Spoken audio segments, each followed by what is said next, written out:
Buckle up. In this video, we're going to be talking about the Boolean operation through HardOPS.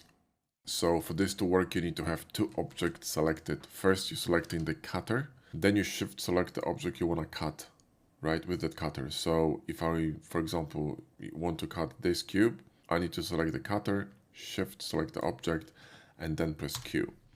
Now, if you have two objects selected, HardOPS will automatically assume you want to use a Boolean operation, which is what's going to suggest here on the top, and the most common one is difference. And then you also have this Boolean menu here, about which we're going to be talking because it's not straightforward. There's a lot of options to it. And we're also going to have to talk about other tools in conjunction with this one. So let's start with the basics. Difference, let's click that. A few things going to happen. First, you will see that we're going to have our mesh cut with a boolean. It's a difference boolean, and we have this menu here, right? Our cutter changed to wireframe just like with a box cutter, but you can see that our object or cutter isn't parented to the model like in box cutter, right? If you run a default box cutter cut, the cutter is going to be by default parented to the mesh. In HardOPS, by default, it isn't. You can change that, and I'll show you in a minute. Another thing you can do is you can change it to solid, which I don't know why would you need to do that. And last one is, you can turn off modifier sorting, which I would not recommend doing unless you know what you're doing. And here you can choose different types of Boolean. And of course, you can change the solver from exact to fast. And that's about it. Now, I told you that box cutters, they parented. You can clearly see that if I move this cube, it's going to move with the box cutter, but the HardOPS cutter is going to remain here in spot, and it will not move because it's not parented to this main object. You can change that for box cutter here under behavior. So you go here and here, you can parent shape, you can unparent it for the next cut. And for HardOPS, you go to Control tilde menu and you can enable it under Booleans. You can force it to be turned on for all the cutters. I suggest you do that because parenting cutters has a lot of benefits, and it's a better idea to have them parented, so I would turn it on. But for the purpose of this video, I'm going to turn it off because I want to show you a few things. So now going back to this Q menu, we're going to have a few more options over there regarding cutters. So first of all, when you select an object that has cutters running on this mesh, live cutters, if you go to Q menu, you can see we're going to have this ever scroll option. And we talked about ever scroll already a few times. Basically, when you click on this, you can scroll through all the cutters on your mesh, right? If you go into then shift click it, you're going to scroll through modifiers, which is exactly the same as this tool here on the mesh tools, modifier scroll, right? Then if you go into control click, you're gonna scroll through child objects, and that's where this HardOPS cutter not being parented comes to play, because you can see it's not being displayed because it's not a child object, it's not being parented to the main mesh. You will not see that. So if you wanna enable that, you want to parent it to the mesh, right? Cool. And the last option here is multiply, which is going to basically multiply all these modifiers. So, booleans, mirrors, arrays, solidify, all of them except for the last bevel and weighted normal modifier. Okay. Now, if you click on a cutter, you're going to also have a new menu. If you go to Q menu, you're going to see this shift bool operation. And that will allow you to change the Boolean behavior or change the Boolean type to a different one. So if I click this, I can use my mouse scroll to scroll through all the modifiers, here that are present in the box cutter menu, except for the make and the extract. Okay, so you can simply if you change your mind, I say I want a slash or something else, you can scroll through them, and obviously you got some keystrokes here to adjust them, like T, for example, for solidification and so on and so forth. That's a very useful tool. I use it quite a lot. I use it quite often when I want to, change my Boolean behavior or type to a different one, right? Now you got some other types of behaviors here. So if you shift click, it's going to give you a suggestion of a modifier you most likely want, which is gonna be the opposite of what you ran. So if you have an inset here, it's gonna simply run an outset, right? There you go. If you're gonna have a regular cut modifier, so difference, right? It's gonna simply run a slash. So watch, right? If I hold control, boom, slash. And that's about it. So you can still, switch operations by using scroll. Nothing changes, but it's just simply, quicker way of accessing the type of the cut you want. Because otherwise, if you, for example, here, you would need to scroll through all these modifiers to get to outset, right? Whereas when you're in inset and you want to simply switch it quickly to the other type, you just hold shift and boom, it's gonna flip it, right? So that's that. Cool. So we covered all these. Let's just clean the scene and let's grab a new cube. And I'm going to Shift D this and select this one, Shift select this one. And now let's talk about other types of difference here, okay? Now, next one is gonna be Shift click. And this one is really simple. What's gonna happen, you can see here when you unroll this menu, HardOPS simply turn this cutter into solid mesh, which is not something I would suggest you do because you can't see anything, right? The wireframe is a very good way of displaying booleans, and I would keep it like this. It just makes more sense. Next one, right? So let me just grab this cube again here. So I'm going to duplicate it. Shift click here and go to difference. Next one is interesting. This one, bypass sort. For this one, actually, I'm going to grab a new mesh because I need to show you what I mean. So let me run the bevel here and weighted normals. And I'm going to run one cut here. Actually, let's make this bevel a bit larger. Okay, cool. Now let's say I wanted to run a, boolean on this mesh, but I wanted to also add a step bevel to it. You can see clearly when I hover over this option, right? It says bypass sort, B step, add bevel. So it's going to bypass the modifier sorting, which needs to do for adding another bevel and a cutter at the same time to the mesh. And it's going to run this step operation, which is here. We talked about it, remember? When you add a secondary bevel, which is half size of the previous bevel. Right, so when I'm going to run this operation with control, what's going to happen is that HardOPS is going to cut the mesh and add a bevel, and you're entering a bevel modifier adjustment menu. So this is basically nothing else, this H menu, but the bevel modifier menu. So you can go ahead and watch the bevel video if you forgot how to use this, but all these options are the same, right? So you can change profiles, all that. And you adjust the bevel size here and you simply click. So you don't adjust the cutter, you adjust the size. And that's what it's for. So it's going to add a secondary bevel that's going to be half size of the original bevel and cut the mesh at the same time. So there you go. Now let's go deeper into this menu. So we're gonna go here to Boolean menu and talk about this interactive Boolean, right? If you're going to run this Boolean, you're gonna be able to scroll through different types of Booleans immediately. So kind of like running a difference Boolean and entering the shift bool operation at the same time. That's what it's going to do, which is why it's called interactive Boolean. And the rest of the behavior is exactly the same. Now, next one here is gonna be control click, right? I think actually it might be bugged because when I click it, it's doing exactly the same thing. It's supposed to be working with the inset boolean, and it's related to the limit method for bevel of the object that the boolean is running on.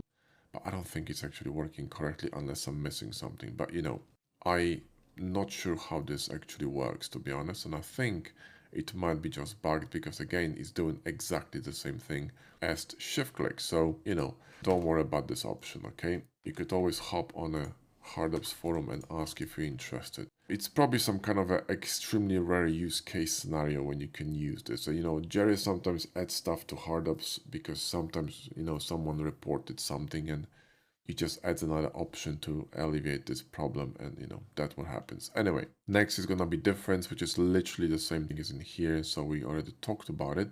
Now union, obviously you're gonna enter a union boolean, which is gonna be merging these two cubes together. And the other options here are gonna be the same as for difference. You can see that it's gonna be extract and also the bypass modifier B step add bevel kind of situation. When you add the secondary bevel, half size of the original bevel and cut the mesh. Well, in this case, you're going to be adding to the mesh. So, if I had this cube here, let me just clean this, right?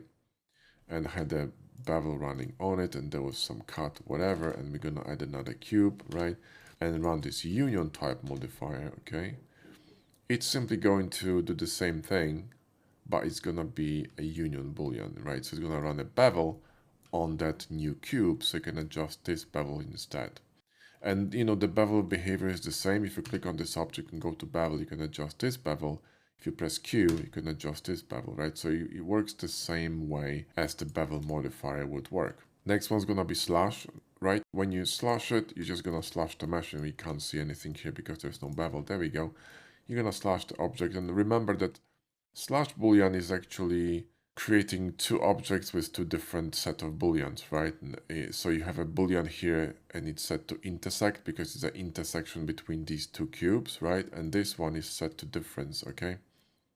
So it's going to cut out piece from this cube and create an intersection between these two objects. That's how slash boolean works. So you're gonna have both of these objects running with booleans. Let me just hide this cutter. So remember that if you're going to move this, it's going to behave a little bit weirdly, because when you're going to be uncovering this, this cube here, right? If you move this cutter here, you see that? It's just fitting the bounds of this cutter cube, right? Makes sense because, again, it's an intersection between these two, right? So there you go. That's how slash boolean works, if anyone was interested.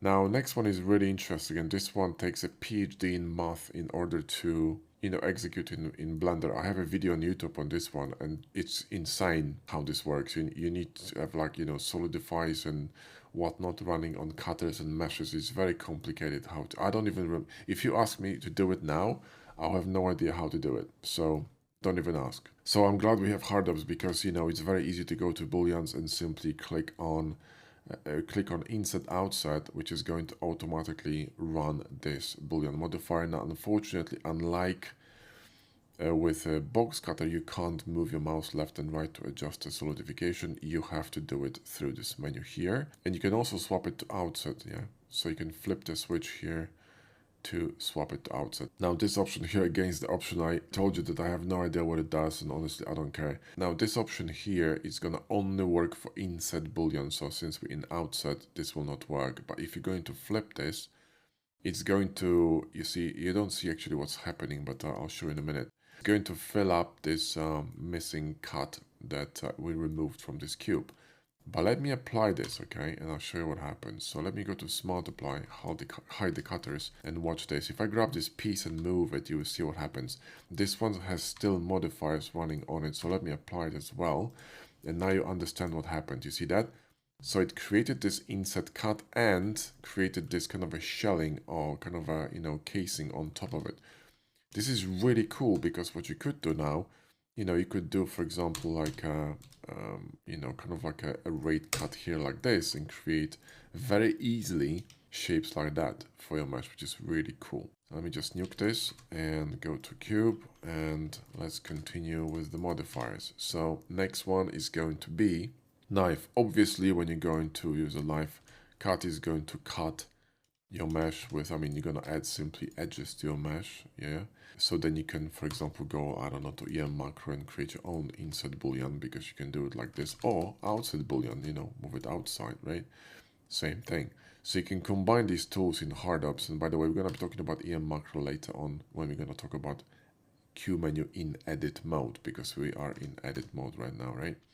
But I'm just showing you what's possible and how to kind of combine these tools together so you can wrap your head around it. I know there's a lot of tools, but don't worry about it. We're gonna have the practical section, and you will see how easy it is to actually work with HardOPS and box cutter. And you're gonna be very rarely using all these fancy tools. Most of the times you're gonna be using basic tools because it's more than enough to create cool shapes and awesome models. Okay, so don't panic.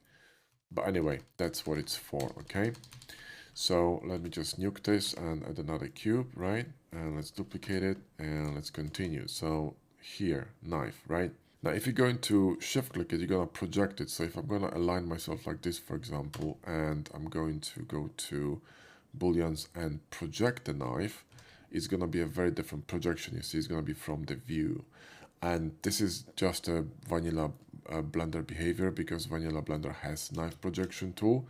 So it's simply, built into HardOPS, but, there you go. But you can't use unless they change it in 4.4. I'm not sure, to be honest.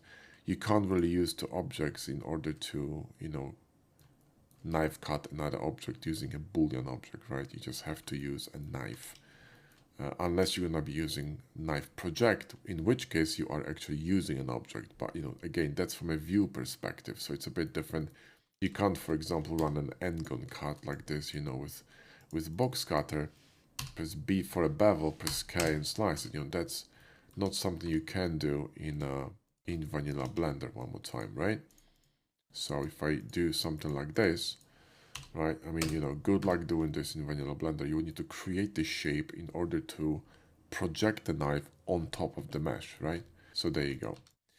Anyway, next tool. So let's go to cube and shift select it. And next one is intersection. Well, intersection is really easy. It's just a slash boolean, like I told you. It's an intersection between these two, right? So if you're gonna run a slash boolean, it's going to be the difference boolean on this cube and intersection on this cube. So there you go, that's how it works. I don't really use intersect booleans. I don't remember where was the last time I needed one. The last tool here is called cut in, and that's a destructive one. So if I cut in, right, you see that we don't have any modifiers, but you can see that the smooth by angle was applied, which means a boolean was executed. And if I move this cube, right, you can see that it was, the mesh was cut destructively. I would never use this because I want to have a control over my cutters. I want to move them, adjust them, modify them, cut them, whatnot. However, the next tool is kind of unique because here, this one, the cut in with shift.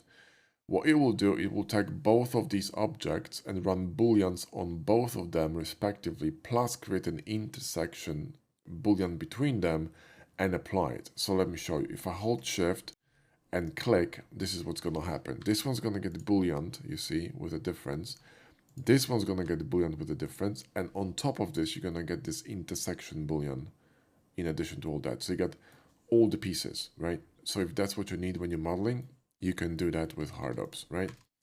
And this would wrap up the Boolean section here. This should give you all the tools you need in order to run Booleans. Honestly, unless I'm using a shape, a physical object to cut into a mesh, 99% of the time I'm using box cutter because it's so goddamn useful and easy to use, right? Especially when you work with the Shift V menu and the dots, which are extremely useful and very powerful. And I don't see really myself using booleans, through HardOPS much.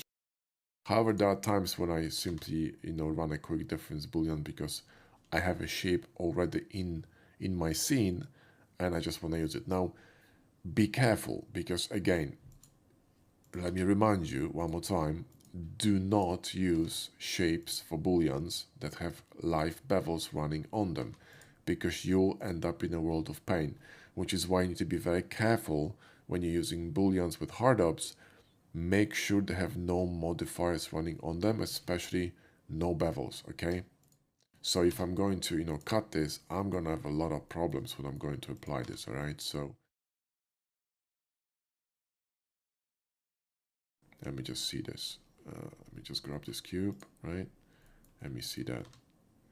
This one actually could be fine, but still it's gonna probably be some beef here. Let me just apply this here. Smart apply. Yeah, see, just this is not a bevel you want, right? Because you're gonna have a bevel on top of a bevel. If I press Z, you see what's happening? It's just running another bevel on that bevel.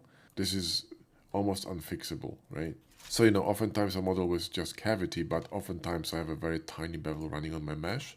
And when I do, I'm not going to be borrowing the shape to cut, because then I have a bevel on my mesh. Now, obviously, you could nuke this, nuke this bevel from the cutter. Also, what you could do, you could use Smart Apply, remember, to apply all the modifiers and remove the bevel and the weighted normals, right? So if you have a bevel here and you want to, for some reason, borrow this shape, exactly that shape to, create a cutter out of this, just simply go with Smart Apply, right? So go to Smart Apply and here run it with Shift, right? So if you shift click it, it's going to create a duplicate, but this duplicate has no bevel running on the mesh. So now you can just, go ahead and safely use the HardOPS Boolean features, okay? Well, there you go. They should tell you everything you need to know about these two menus. And there's one more thing I want to mention just to remind you, okay?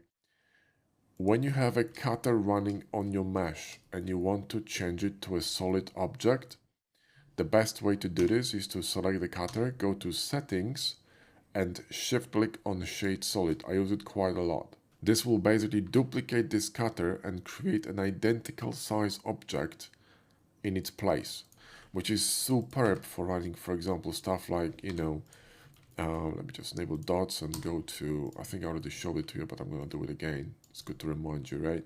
If I have a cutter here, whoops, let me just go back, have a scroll, there we go. And I wanted to run a bolt inside of this, this mesh, right? I can just select the cutter and go to settings and shift click on solid and boom, I got myself, this inside here, right? Which fits perfectly, which is, fantastic for when you want to run stuff like, for example, this kind of a thing, right? Like an engine, like a joint bolt, whatever. I use it quite often when I'm building mechs and stuff, and like mechanical arms, whatever. Very useful tool. So remember, this tool is there, and this is only available for objects that are shaded as wire, right? So anyway, that's it for the video. This would also wrap up the Q menu when something is selected. In next section, we're going to be talking about Q menu in edit mode. I'll see you there.